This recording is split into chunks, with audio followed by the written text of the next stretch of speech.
Gente, bom dia. Shavuot Tov, uma boa semana para todos. Shabbat Shalom, Mashiach Now, redenção completa, verdadeira, definitiva para o mundo inteiro, aqui, agora, já. A pergunta dessa semana é muito interessante.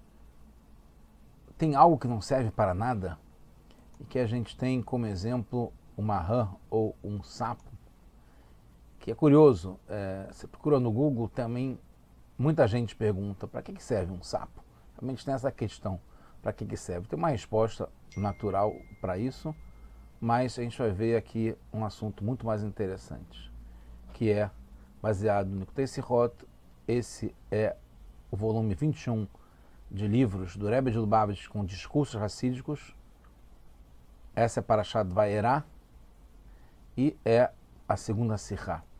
A resposta, muito claramente, é não. Nada foi criado à toa. Nessa Parashá conta, no capítulo 7 do livro Shemot, é a segunda Parashá, Vayomer Hashem el Moshe, Hashem falou para Moshe, Bo el Paró, venha até Paró, e fala para ele que Hashem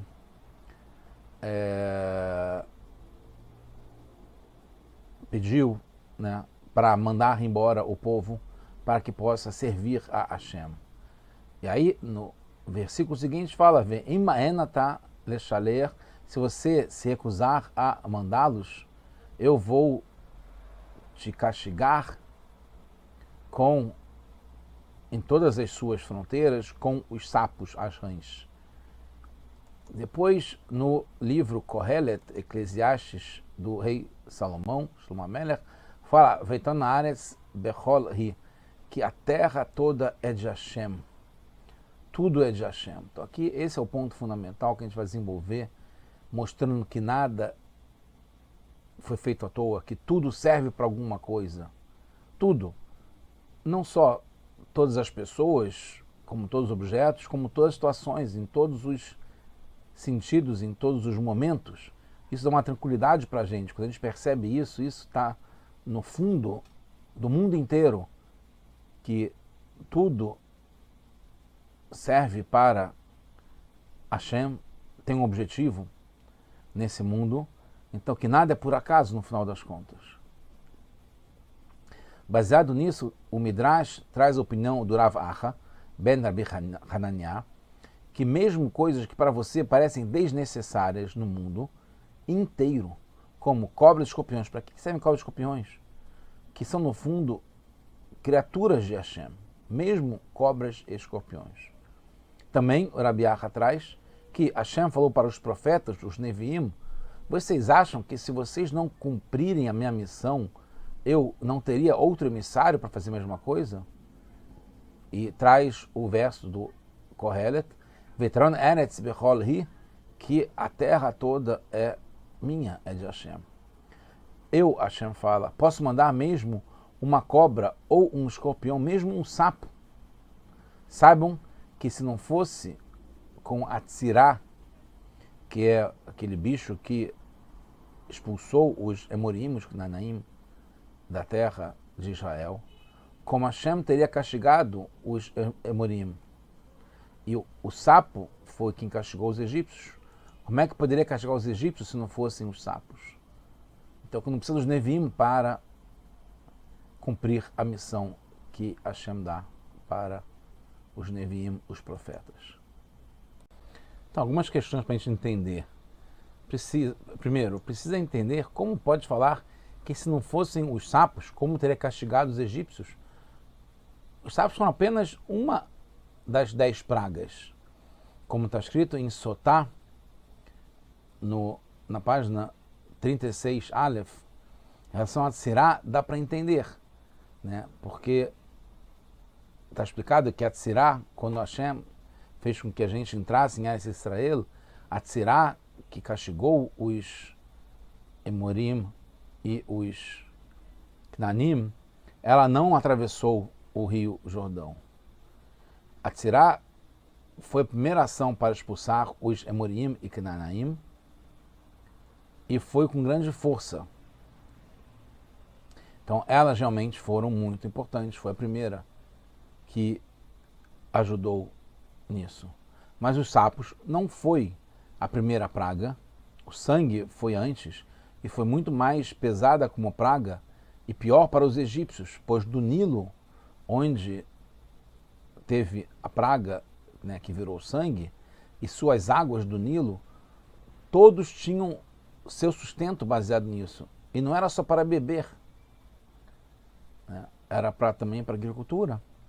E ainda tiveram mais 8 pragas, até a última, que foi a pior, que levou à saída do Egito, que foi a praga dos primogênitos, Macat Bechorot.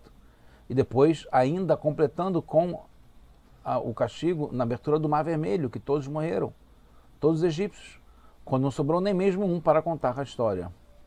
Então, como pode ser falado que Hashem não teria outros emissários e não teria outros modos para castigar os egípcios? Como a gente falou, trazendo várias vezes o Rebbe nessa Sihá, Vitaron Eretz Bechol, que a terra toda é de Hashem. Mesmo aquilo que parece ser supérfluo, como moscas, mosquitos e mosquitinhos, mosquinhas, são todas criaturas de Hashem. Não quer só dizer que nada se criou sozinho, que tudo é criado por Hashem, mas que cada coisa tem seu propósito também, porque foi criado por Hashem. E Hashem não cria nada à toa. No Tratado de Shabat, se lembra como esses mosquitos, por exemplo, servem como remédio. Então, alguma coisa tem proveito. Muitas vezes, mesmo coisas que causam danos, né, mazikim em hebraico, servem para evitar algo pior. Muitas vezes Hashem usa essas criaturas para punir os malvados, então serve para esse propósito. Mas por que Rav Aha inclui os sapos nessa categoria? Porque os sapos não servem para castigar os Erechaim, os perversos, os malvados. Eles não causam nenhum dano, os sapos. E para que servem? E certamente não são como cobras e escorpiões. E é colocado como se fosse uma inovação. Mesmo os sapos têm um propósito. E a prova que é trazida é dos sapos e da tzirá, e não dos escorpiões e das cobras. O que é também a comparação da missão dos profetas com a que é feita pelas cobras e sapos, etc. A missão dos que causam danos é castigar os malvados. E a dos profetas é comunicar a mensagem de Hashem. O que é Hashem? Compara um com o outro. A explicação é que as pragas não foram só para castigar e punir os egípcios, mas para mostrar, como está em Shemot, nessa mesma paraxá, Vedeu Mitzrayim que ani Hashem, que os egípcios percebam que eu sou Deus. Isso era o motivo principal, não era só castigar por castigar. Teria outros modos de fazer isso. E isso o sapo conseguiu com maestria muito mais do que as outras pragas. E como é que Hashem faria isso se não fossem os sapos? Os sapos conseguem mais do que o sangue, do que a praga dos primogênitos, porque conseguem mostrar que mesmo na criatura tão aparentemente supérflua, inútil, seu objetivo, segue a vontade de Hashem e mostra que Hashem, a terra toda é de Hashem, que Hashem está tomando conta de tudo. Isso aconteceu através das pragas, e como a clipá da impureza, a casca da impureza do Paró e do Egito é diferente de todas as outras, é maior, o castigo foi feito principalmente pelo sapo, porque o sapo é a criatura mais baixa que tem, que nem causa dano, que é mais baixo ainda do que isso nesse sentido, não tem o que fazer com ela. E mesmo assim ela serviu para mostrar que Hashem está tomando conta, Hashem está trazendo as pragas, Hashem está se rebelando, mesmo no Egito, que tinha uma caixa de impureza tremenda. A heresia dos povos contra Hashem é, de modo geral, dividida em 3 níveis, um abaixo do outro. Primeiro, são os que são contra só sobre a unicidade de Hashem. E chama Hashem de Deus dos deuses. Sabem que Hashem lhes dá a vida e os mantém, então não se rebelam contra Hashem, porque sabem que Hashem é que dá a vida. Como reconheceu Bilam, que tudo que ele fazia era através de Hashem. Só falava que Hashem deixava ele falar. 2. Os que reconhecem a existência de Hashem, mas como Paró acham que são autossuficientes. Ele sozinho se criou, como está escrito na Haftarah de Ezequiel, Li Yori Vania Sitini. O rio Nilo é meu e foi eu que o fiz. Sou eu que trago a subsistência para todos no Egito. E tem o terceiro grupo, o nível, né, contra Hashem, são os que negam completamente a existência de Hashem, como o Sanheriv. Desconhecem. Não sei quem é. Dentre esses três níveis, é claro que o terceiro parece ser o pior, que desconhece completamente, totalmente contra Hashem. Mas no segundo nível, que é o nível dos egípcios, que é o nível do Paró, aparentemente também tem uma coisa que é pior. De algum modo, a divindade incomoda no terceiro nível. Então reconhece que existe e procura um jeito de negá-la. Mas no segundo nível, a existência do Faraó se acha independente. Li Yori, o rio Nilo é meu, sou eu que faço tudo o que acontece no mundo. Eu não tenho nenhuma relação com Hashem. Eu posso existir sem ele. Aí por isso que Hashem teve que mostrar que, olha, mesmo que você ache que é totalmente supérfluo, que não precisa de nada, porque não serve para nada, mesmo esse está ligado ao que eu quero. É um emissário meu, os sapos, que não servem para nada praticamente. Servem sim. Serve para mostrar para vocês que eu estou por trás de tudo, eu estou acima de tudo, eu estou envolvido em cada coisa que acontece nesse mundo. É isso que a gente tem que saber. Quando um artesão faz um objeto, seu objetivo é expresso na sua forma. A forma segue a função. O objetivo do objeto. O objetivo de toda a criação é expressar a existência de Hashem. Tudo vem de Hashem. Tudo é Hashem. Por outro lado, Hashem deu livre arbítrio e por isso não é tão evidente a dependência das pessoas e tudo no mundo para Hashem. Hashem fez que tivesse uma capa que encobre a dependência que as pessoas têm em relação a Hashem, para que as pessoas percebam isso, tenham o livre arbítrio de perceber isso. Paró e os egípcios não percebiam isso, pelo contrário, eles negavam isso.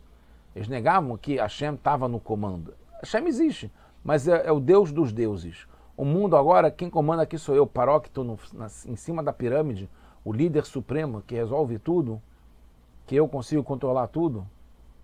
Sou o super-homem. Então, não tem nada de Hashem aqui no mundo mais. Rav Acha, então, inova ao dizer que não só aquilo que reveladamente parece não servir para nada, como os sapos, mesmo aquilo que só parece causar danos, como cobras e escorpiões, tudo isso existe para revelar e revela a divindade, como Hashem está presente no mundo, em cada situação, em cada momento, em cada lugar, com cada coisa e coisa. E isso também é refletido no que Hashem falou para os profetas. Em tudo no mundo, saiba, mesmo a profecia divina, que é o mais elevado, ou a cobra que causa danos, e os sapos que parecem não servir para nada, tudo tem um objetivo divino. Encerrando, o sapo é diferente de todos os outros seres vivos que tem no mundo.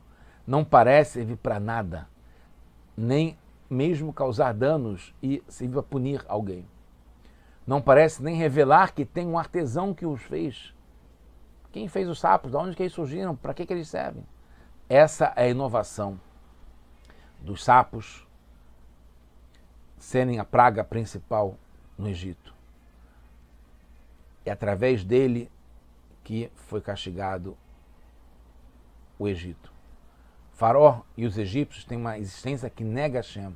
Li Yori Vania Sitini. Eu fiz o Nilo, tudo é meu, eu resolvo tudo. Eu tenho tecnologia, tenho sistema, tenho pessoas, tenho evolução, conhecimento, sabedoria, astrologia, tudo aqui no Egito. A praga dos sapos, que é um ser vivo, que parece não servir para nada, que não tem nenhuma tarefa, nem mesmo de causar danos, seguiram a missão de Hashem com alto sacrifício, jogaram até no forno, que é contra, de uma vez, direto assim. Sabe que tem a experiência da rã, do sapo, que vai esquentando a água, ele não vai sentindo tanto. Agora, ele se jogar direto na água quente ou no forno, isso é um sacrifício, uma dedicação total. E essa dedicação dos sapos serviram e inspiraram até Hananiah, Mishael e Azariah, que se jogaram no Kivshan, na fornalha, na época da Babilônia, Porque viram que até os sapos jogaram, a gente começa a jogar e eles se salvaram. Quebraram até a casca da impureza maior que tem, que é especial do Egito. E revelou que tem Hashem em tudo mesmo, que a gente possa ver o mundo inteiro já, de forma clara, como Hashem está presente em tudo. Isso quer dizer a era messiânica, com a chegada de Mashiach, agora já. Mashiach now.